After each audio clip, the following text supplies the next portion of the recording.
Hello, I'm Mrs. Charity. Welcome to the Glorious Heritage Overview of Catholic Church History.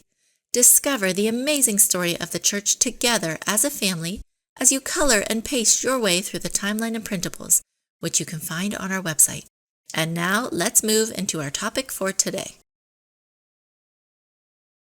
Hello, I'm Mr. Charity, and welcome to the Glorious Heritage Catholic History video series. Today's topic is number 96. The St. Bartholomew's Day Massacre. If you look on your timeline and summary question sheets, you'll notice that we are in the green time period, which we have named Revolt. If you don't have a timeline or summary question sheets, you can find them on our website. The Protestant Revolt, started by Martin Luther, caused so much damage in Christendom.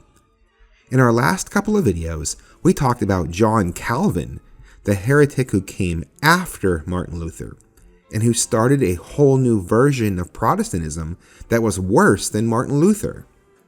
John Calvin moved to the city of Geneva in Switzerland, and he made that city the capital of his new Protestant religion. His Protestant religion, known as Calvinism, spread all over Europe. One of the kingdoms in which Calvinism started to grow quickly was in France. In France, the Calvinists called themselves the Huguenots. Now, France was one of the earliest and oldest Catholic kingdoms in all of Christendom. Do you remember about the conversion of the Frankish king Clovis? He was the king of a vast tribe, and when he converted, so did his whole group of Franks. This was the start of the Catholic Kingdom of France, way back in the 500s. So for the Calvinists to be growing in number in France was very alarming. Even worse than the Calvinists growing in numbers in France was that it was the French nobility that were also becoming Calvinists. The nobility were rich, powerful, and influential people in the kingdom. One of the French nobility, Henry of Navarre, was even engaged to marry the king's sister. But the king and the king's mother were Catholics, and they did not like the Huguenots, and especially they didn't want the king to marry a sister of a Huguenot. They thought if the French king were ever to die, then his sister and her new Huguenot husband might become the king and queen in his place, and then France would have a Protestant king. That would be a disaster. The wedding was going to take place in the French capital city of Paris. The Calvinist Huguenots across the country were very excited to have the king's sister marry one of them, and many of them traveled to Paris for the wedding. Well, this gave the king and the king's mother an idea. This was their chance to crush the Calvinists in France, since they were all in Paris at the same time. Now, nobody knows for sure, but it's thought by many historians that it was the king's mother, Catherine de' Medici, who ordered the Catholics in Paris to attack the Huguenots. First, the Huguenot leader was shot with a gun, but he didn't die. Then the Catholics in Paris all started to attack and kill the Huguenots who were there for the wedding. This massacre happened on the eve of St. Bartholomew's feast day, so it came to be known as the St. Bartholomew's Day Massacre. Now, soon Catholics in other cities started to massacre the Calvinist Huguenots also. When it was all over, as many as 30,000 Huguenots had been killed. This massacre did stop the spread of Calvinism in France. It wouldn't be very long before the Huguenots started to leave France and move to new colonies around the world. Some came to America and other places as well. Even though it was such a violent and bloody event, the Pope did make a very special medal to remember it. The Pope was very happy that Calvinism was stopped in France before it took over the whole kingdom. Now here's Mrs. Charity, who will tell you about another way in which the Calvinists tried to take over the French kingdom.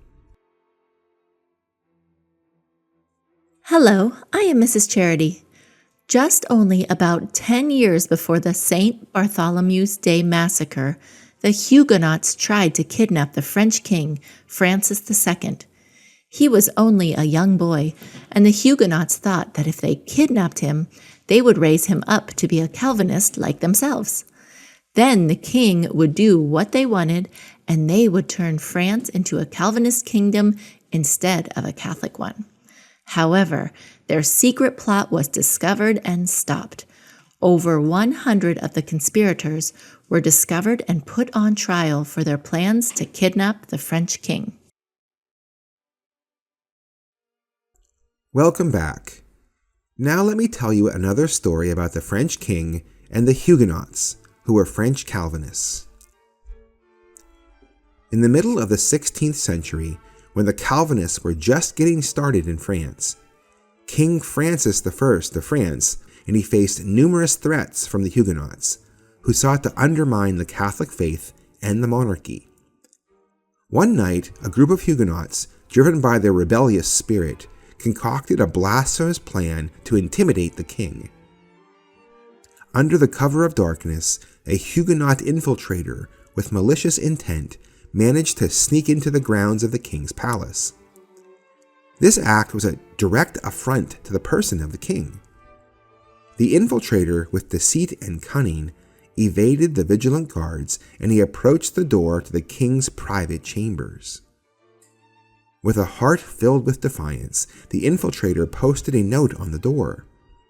This note was not just a message, but a venomous attack on the Holy Mass in the Catholic faith. It was an outrage and blasphemy to attack the Holy Mass, and it demonstrated the beliefs of the Protestant heretics. The next morning, the note was discovered, causing a wave of indignation and outrage among the palace staff and the royal court. King Francis I, the protector of the Catholic faith, was deeply disturbed by the audacity and sacrilege of the Huguenots. This brazen act by the Huguenots was a stark reminder of the relentless efforts to destabilize the Catholic monarchy and spread their heretical beliefs. It underscored the need for vigilance and unwavering faith in the face of such challenges. Thanks for being with us today. Join us next time when we'll talk about the 30 Years' War between Catholics and Protestants.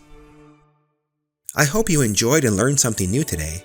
Visit our website, www.gloriousheritagecartoons.com, where you can find more educational supplements, cartoons, books, and printables.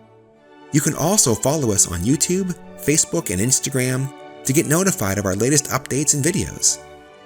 And if you like our work and want to support us, you can make a donation on our website or on Patreon. We really appreciate your generosity and kindness.